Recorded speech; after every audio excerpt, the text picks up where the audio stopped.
Ok, voilà, Massi TV, périple na biso sila ki siko le de kutana mobundela mboka munene c'est les ino. Oyo boyebi mec d'ici mobundeli munene mboka wazali artiste engagé, tukutene awa na match pozaki Sauver le Congo na Bateau Front Populaire na Damaré.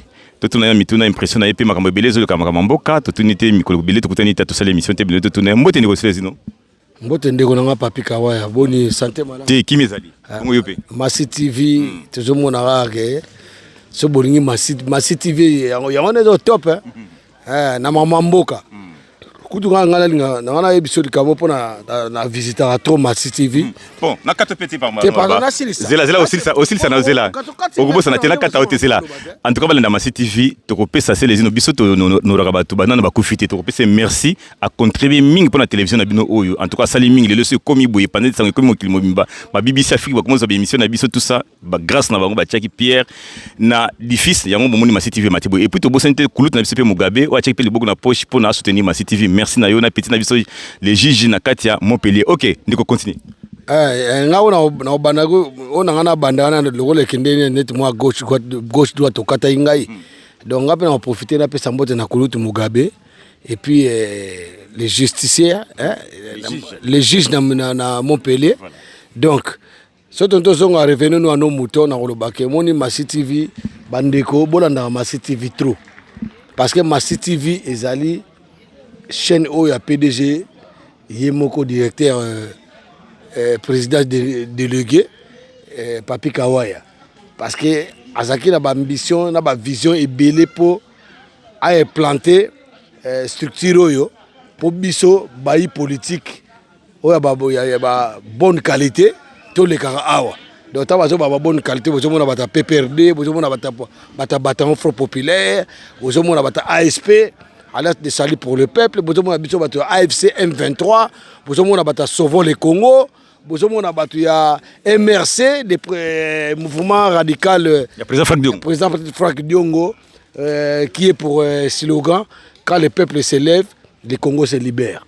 Donc voilà soto lobi bongo et la que bomo na Massi TV na Facebook Papi Kawaya bomo na TikTok Papi Kawaya et puis bomo sur Instagram il y a Papi Kawaya donc ngai pene na zaboye bien kulutu Mugabe so bo côté na site ne bomo na toujours bo trouver Massi TV so bo kana AFC M23 en la direction na zone na capitale Goma missionnaire Goma bokomona ata botuni les cordons corneille nanga.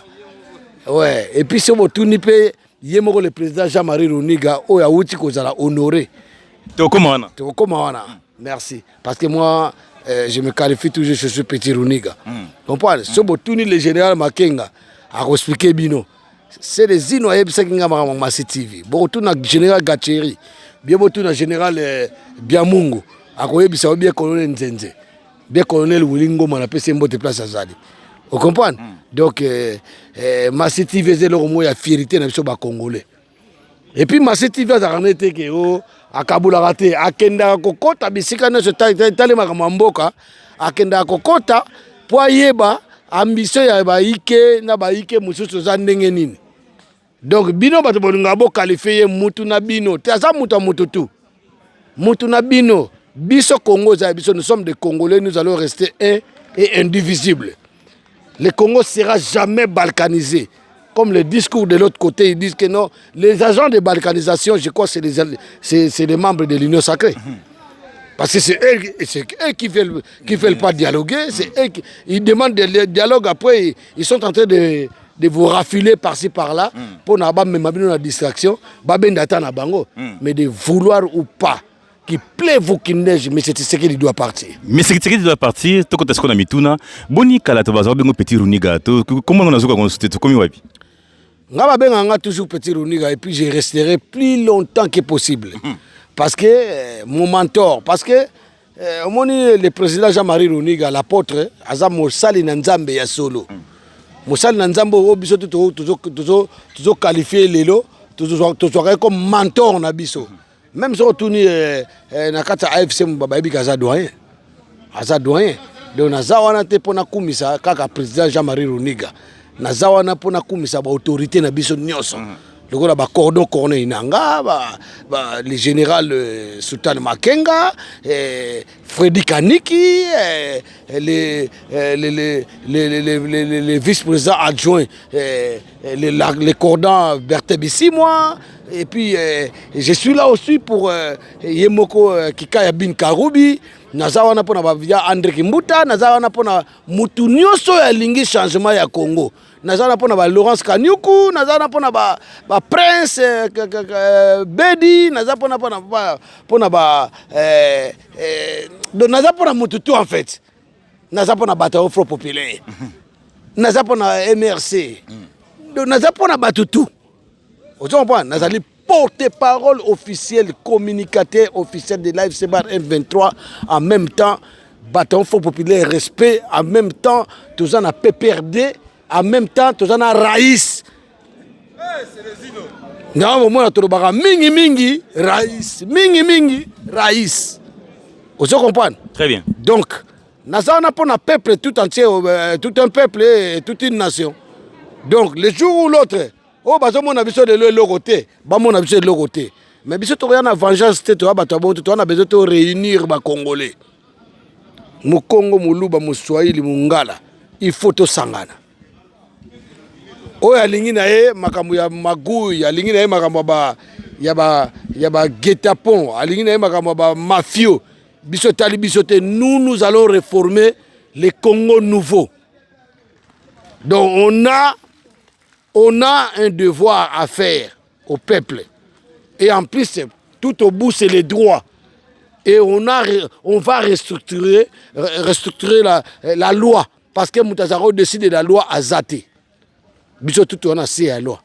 Ok. Tout que namituna selezino yo zali moko ya okumisaka l'AFC Bar M23. Que nakumisaka te. Nazali AFC. Voilà, ozali l'AFC Bar M23. Voilà. Kumisa batu. Ata bato basali mabolo belote mais biso to ba pa na biso mabezate. Pas na biso ya bolamu na bolamu parce que nous sommes des résistants combattants révolutionnaires, constitutionnels. Si vous voulez, vous pouvez nous appeler les rebelles comme vous voulez. Il n'y a personne qui refuse ça. Un rebelle devient rebelle pour se rebeller de quelque chose qui n'est pas juste. Et on est en train de défendre la patrimoine. On est en train de défendre la volonté du peuple. Le peuple qui lui revient souverain dans cette situation. Donc c'est pour ça qu'on vous dit que nous sommes en train de défendre tout un peuple et toute une nation. Ok, vous défendre tout peuple et toute une nation, mais nengna yeba mikolo oiba toujours qu'on a niveau que ça basango ba prôner dialogue. Mais toki na ngambo M23 basango fallait ba kikuta na M23 ba l'AFC, toki kuna na ngambo ke l'AFC azoboya dialogue na Félix Tshisekedi tosuka wapi. Mais le problème c'est pas ça papi Kawaya n'a expliqué yo. Vous savez, je vais te donner un petit exemple des époques passées. À l'époque de monsieur le président légendaire, Maréchal Mobutu Sese Seko Ngwendo. À cette époque, c'était, à un certain moment, ils ont demandé au maréchal qu'ils organisent la conférence souveraine premier. C'est comme ça, non? Voilà. Hein, pardon? Conférence nationale souveraine. Conférence nationale souveraine. Nabi souverain premier, c'est Ganga Pamba. Bakombango Boulega. Comprendre? Alors, c'est quoi, yo?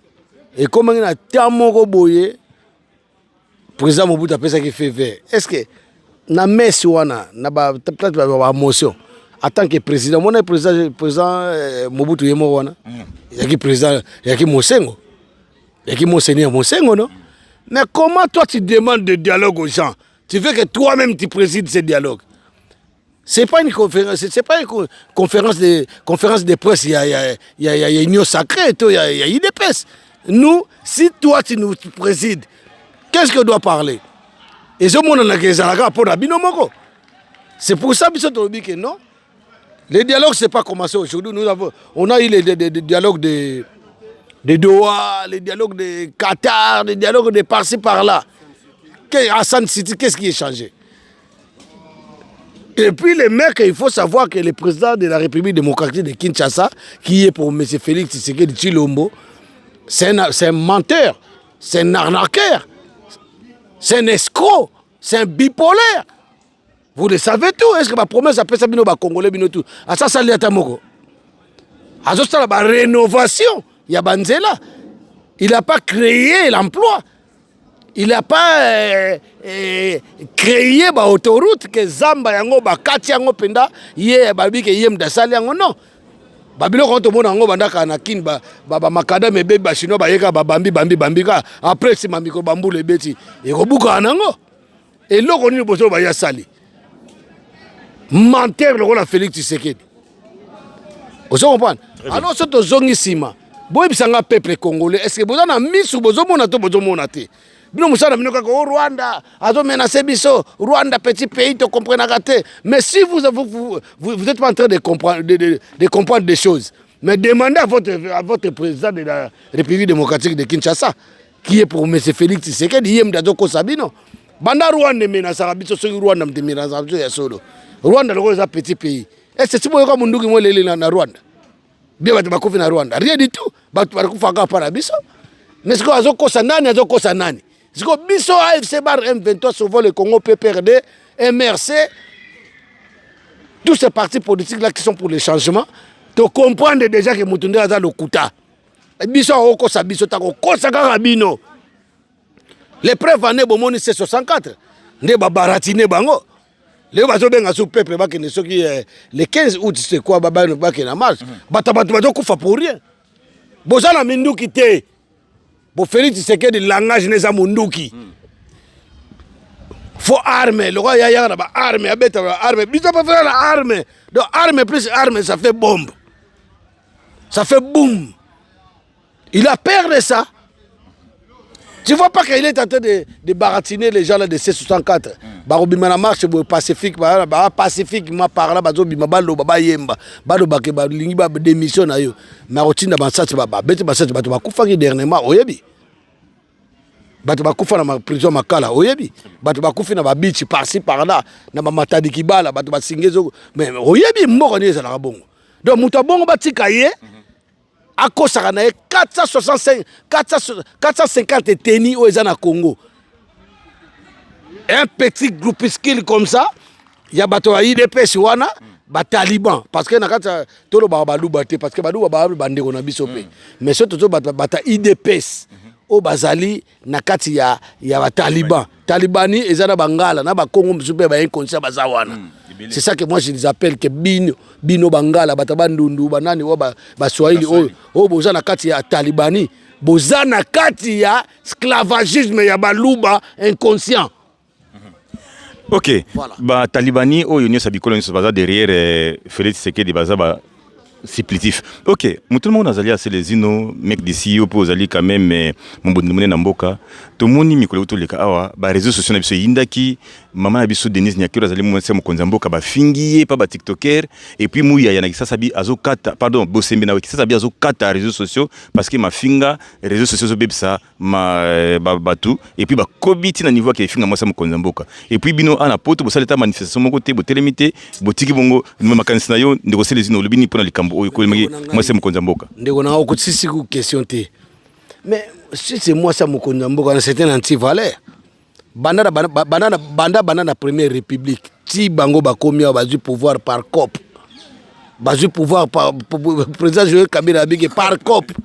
Bazu par cop. Yemo waki nino babenga ngoni auto nini. Qui à l'africaine, compromis à l'africaine. Mais le président Macron vous savez comment il est devenu au pouvoir, président.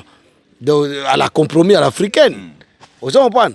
En même temps, il y a qui cop, il y a bien un cop. Il faut pas que ça va cop. Parce que. Il faut pas finir moi ça me conduit vraiment. C'est tout décortiqué. Donc, le gars par cop, il y a bien un cop. Cop, on est un boye. Et ceux qui l'ont vu mabe. Ou bien qui m'a vu calme. Ou bien tu bima na fenêtre, surtout tu bima na fenêtre, tam susu. Liwe robele me la biso. Ba ye bien ngo. Ba kosa mutu te, matutu wa ye bien ngo. Alors mutu avant bazwa ambition ya ko finga yo papika waya. Oza responsable. C'est-à-dire yo mo mikitisaki. Hein? Yo mo mikitisaki.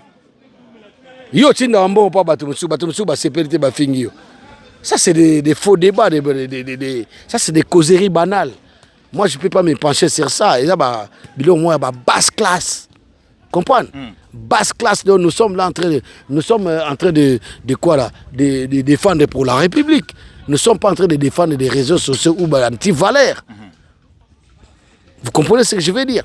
Donc, batouana nous tous, batouana ba ministère ba mimana poto bato finga ba so ba fingi ngana na finga ete ngai na oya finga ete mena ya omoni sa eberer na ye. Na omoni se berer na ye et puis muto a fingi yo azana en koleka ka fingi yo mais ngana omoni so berer na yo tam so koko changer.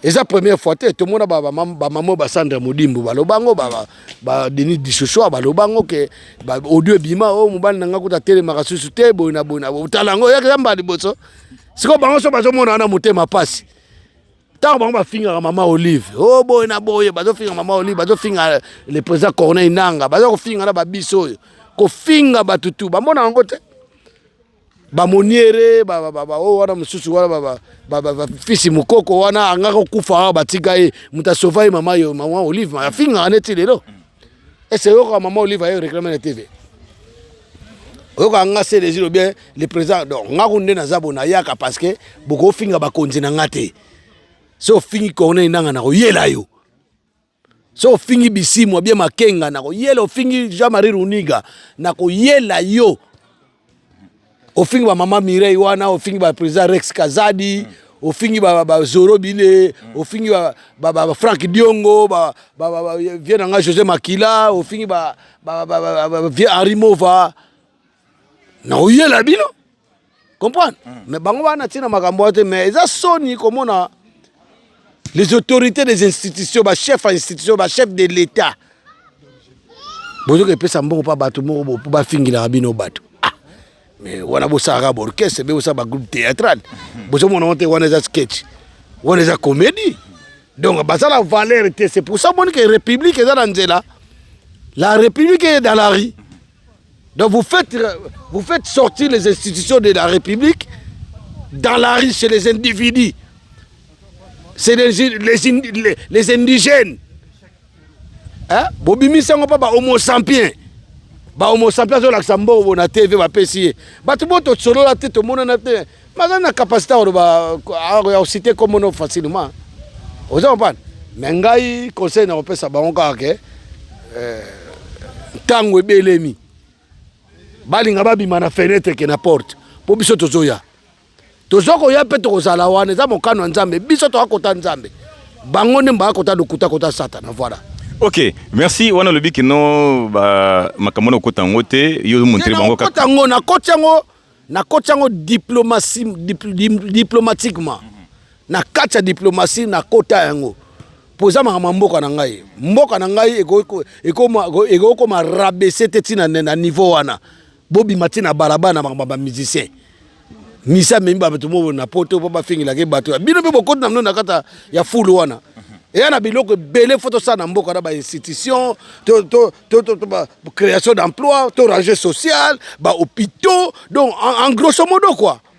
Et on a biloko très important tout ça mais et au cas où ça ngoto ke pesa mbongo pa mutu moko mais mbongo wana soko zwango penda ba vrai communicateur ba tiktokers avien ya bien et ça ba maman ba teka na banzela voilà songa na kina mbongo neti bango nde ba iba mbongo ba yole mbongo na aki mutu mona na bima pena na bima tana 100,000 na poche na tuna ba mama na banzela ku fono ya commerce za combien bon bakisa o nde na saki na Goma fono ya commerce na zone lekati na sali zone mu komtuna ke zone mususu bango nde ba oloba na yoke mama oyo penza asa mama nde mama Olive na osato na omona ozo pas mais yo zo préféré pour mais comment expliquer ça donc ce qu'on to ça to finga ebe to ça to fingote oza muto e mabe do sala nga ona eko finga ete na ba capacité na comment on a ba qualité politique on a comment nango j'ai plus de droit d'aller insulter les gens d'aller mais je dois critiquer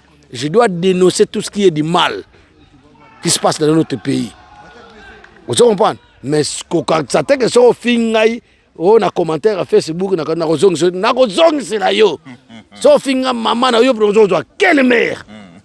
Ok, merci. Toko tasiko na makambo guerre o ezoleka na mboka na biso. Tout le monde connaît Nangamba Kisasa, président Félix Tshisekedi a nommé Gassita comme chef de zone, deuxième zone à renseignement. Mais Nangamba Nekaka, Télémini Babi Gassita, c'est un Rwandais, c'est un Mwanamulenge, Aïko Poakoisa Lubumbashi, Akoisa Kalemi, Ponabinona, Akoisa Susuna, Maniema, Ponabino, réaction Zandéni. Mais Bango Batuna Ewana, Poto Kena Mukuse, Bango Batuna Bango Batuna Baïbite qui est à traître. C'est un traître.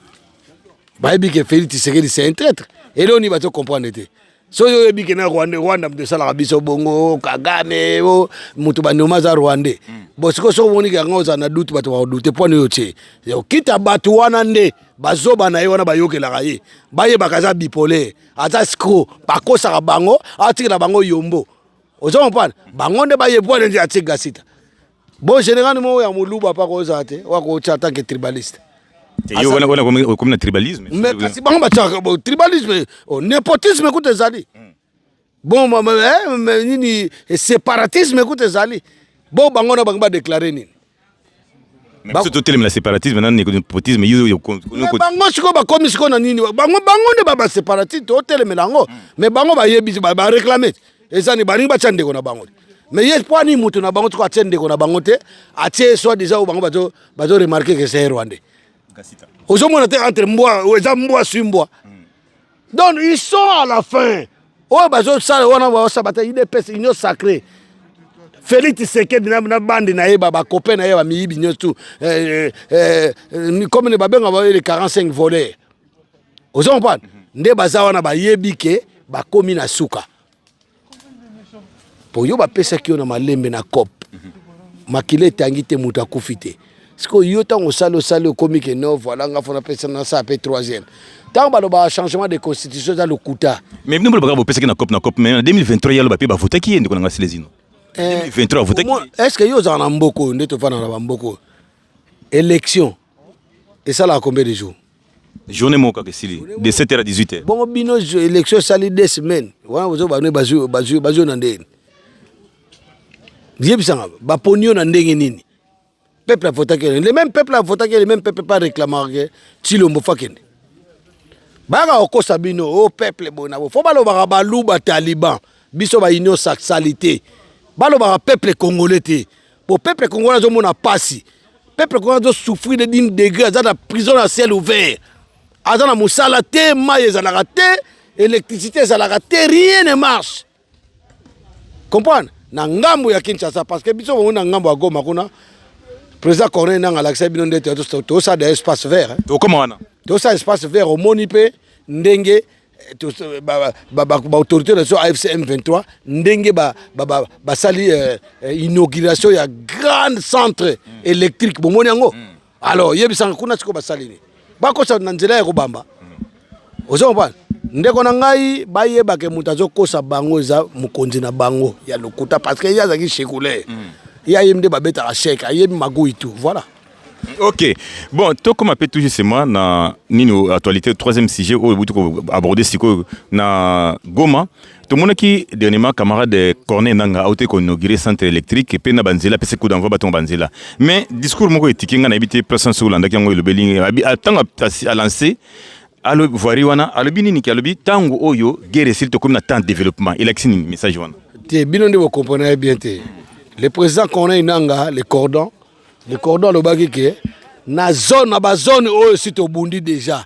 Guerre et Sili parce que ba reconnaître un vrai groupe parti politico-militaire et des révolutionnaires au balingi développement mboka na bango soki boleki koto bomoni banguna na bazasu ko banguna na biso zaka ba bataillon salitina ba bata FROC ba clochard. Comprendre? Il faut récupérer bango faire des ozobenga bango mukona mukoro ba ko région de résistance ba ko région de révolution bango ne bazoyoka te bazokufa na bango pour rien pour na famille moko bozo yibaka mbongo nango donc baza batu oyo lelo to mona kongo esalamaki na Katanga ba militaire ba boyaki na bango bunda ti de ba boyi na bango bunda donc batu wana no te senge na bango tu ba yeba ba boya na bango ko bunda so ba boyi ko bunda bisika comme entre les marteaux dans clim yangwana.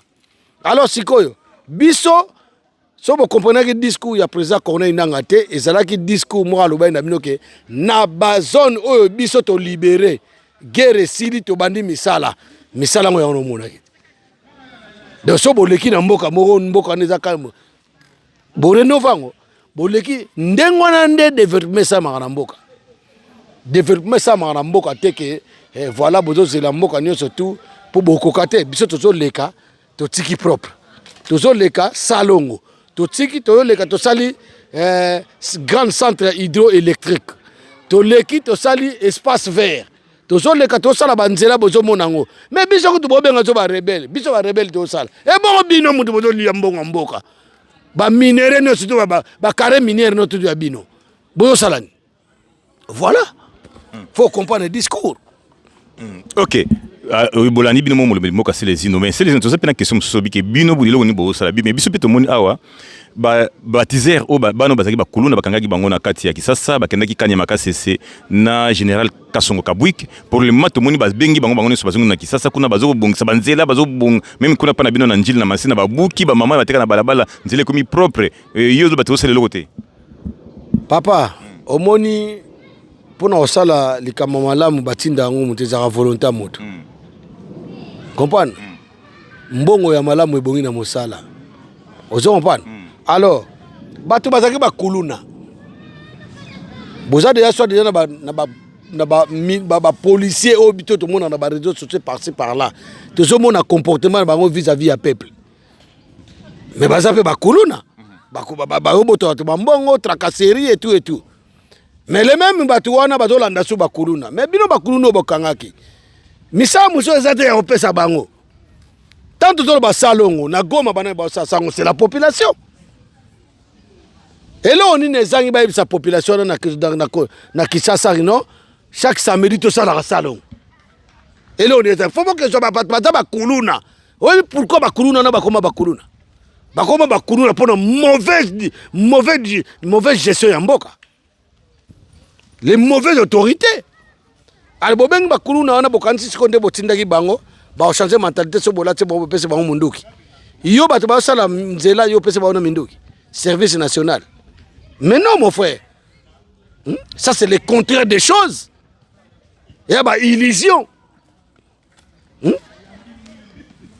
et ça est là qu'on pousser mentalité ya peuple et comme sous plus mauvaise que oh basana ngo yo moni bakulu batoma comme bazo sala te basan ba beta population ba beta OK yo to legaka na poto to na ba poubelle tout partout mais soko boki papier mbila monio a peso ka amende tam super contrefaçon ko pesa to ba tsango na poubelle mais bino fo beta mutu ko la boki papier.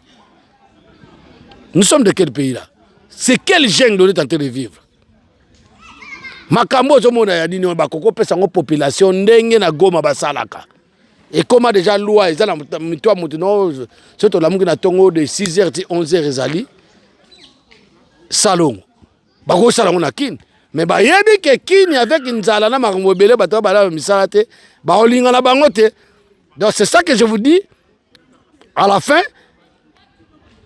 Nous n'avons pas l'État, nous sommes dans une situation de non-État et la République est en train de tringaler dans la rue. Tout ça, l'autorité. Donc, ça va zoba. Kuluna, on a eu quand tu as zongi, ben amoni, ben ake bofuta ke sur bien te. Au PC, ce qu'on a munduki. Donc, azaki kuluna moroboye, ane na munduki te, ane na mbeli te, tam ça la maison de raka. Mais ce qu'on yo PC ben amunduki. Yeb sanga osan. Azo futa ma bien te. Rien ne marche dans ces pays. Rien ne marche. Je crois que j'ai bien expliqué. Rien ne marche. Donc il y a des gens, ils sont là, bah, moi $300, moi $500, moi ndako, banini. C'est pour ça qu'il y a comme ça fatigue béton. Ok, il n'est pas béton. Il y a ça poto, il y a ma sangu. Poto, ma sangu, batara sukali. Il y a des fatigue. Fatigue, poto, il y a ma sangu. Donc, à ça, il y a niei. Moni niei donc il y a poulou. OK. Merci voilà. Balandi ya Massi TV télévision Zangonga. Lelo to yambela bino mobundre munene na mboka o babengi mec d'ici c'est les Zino. Yambotoka tatropé avant de passer mal basuka to bosanité José Kidimbu kuna na niveau qui ça bato ba soutenir Massi TV na bosanité lek nangai Padi la Laurence et Camara Mira. Donc les mecs d'ici malbasuka na tokata.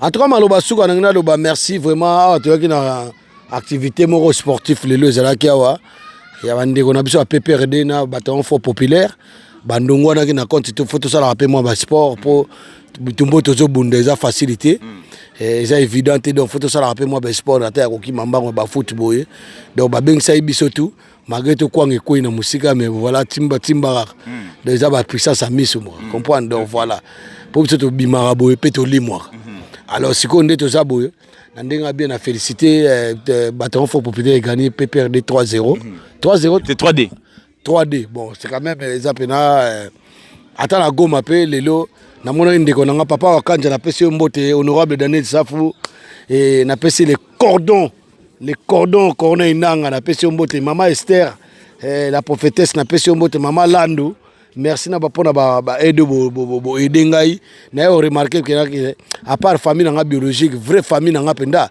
eza résistance vraie famille nga eza penda révolution vraie famille nga AFC M23 sauvons la RDC PPRD MRC il y a président Franck Diongo et puis président Rex Kazadi na pesi mbote Guy Bossissé yo moko papi Kawaya et puis bandeko no surtout ya bataillon fort populaire ndekto atobaka respect na longoli chapeau donc na pesi de Zoro Bilele mbote Francis Mokonza ba Congo maman leader na pesi Vermeil Congo d'abord na pesi bandeko bazali ebele na pesi bandeko ya PPRD pe mbote maman Sandra Cool bobika na bossa na babinote Yandre Kimbuta ya José Makila na pesi bino mbote place bozali ya Rimova Sakani na pesi mbote vraiment makasi et puis Baron Kisorokele les représentants ya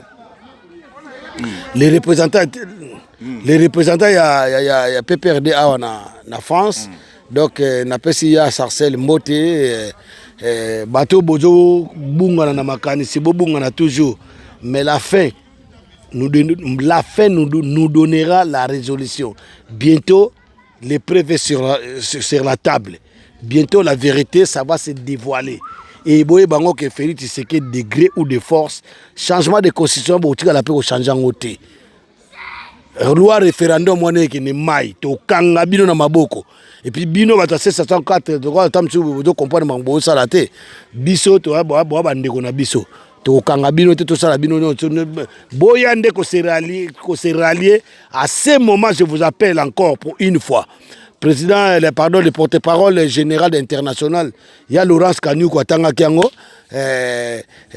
Mouyej va tanga kiango comprendre donc nde to zawana donc sikoyo to benga bino boya ko se rallier pa na biso bato manduki parce que le seul langage au Félix Tshisekedi yo ka ezaka manduki donc nde to lobi boye na pesi mama Charlène Mbote ipo aiza Mbote na pesi mama Mireille Wankake na pesi Mbote place azali et puis mingi nani les prophètes Ézéchias papi gen na pesi Mbote pa moninga na yo azali ayoki yo et puis na opesa Mbote papi gene na opesa Mbote makasi et pas ya grand frère propre Karubi bin Kikaya azali et puis na pesi président Franck Diongo Mbote na pesi Saïd na pesi Mbote et puis na pesi maman Josette Kikaya Mbote maman Liliane na pesi bino Mbote bino place bozali honorable Joël Kabila ndeto solo la kiti siko na otambola makolo donc il faut na service ya misala ndeto sala ya résistance yo senga mwa voiture na sengi na bato no tout pas tout bozokanga ezate na ke senga na sema mukongo batu na sengi na bino tout en tout cas bo sala mwa cagnotte bo sala makamo ya bien pour na voiture na tambola pour na presse boy ya bozomona mikolo na zala trop na presse parce que ça manque de voiture na zala makolo tam na bima ba 2 heures ba 3 heures donc yo senga penda ke voiture na maman Jeannette Kabila place yo zali mama Kiungu na pesi yo Mbote place yo zali bo raisonner makambo ndenge zo kendla Zulu de Paris na pesi yo Mbote na pesi Mbote lisusu na papa Mushi na pesi Mbote na pacificateur na pesi Mbote na nani na Kema Fumbe na pesi Mbote na mama Choko place azali na ebike toza ensemble vouloir ou pas nous allons libérer toute une nation et tout un peuple pour dire que AFC Bar M23 viva, AFC M23 viva, PPRD viva, mingi Raïs et puis te lobi Susuke sauvons la RDC Ils sont là pour nous. Le peuple, bosunga biso toko mato ya ko libérer bino parce que so botiki boy. Bo mela makila ntaba. Bo mela makila ntaba pele comme alibanga na libumu. Si bo aussi sabantaba beaucoup de bambwa, beaucoup kana bataliba ingeta. Ingeta, merci. On est akini ndeko biso Selezino balandi ya Massi TV. À bientôt. Image émission Kota Lobby. Bolanda bo s'abonner et puis bo soutenir ndeko biso Selezino ndenge mo bo partager yango émission comme la ba continuer. Merci.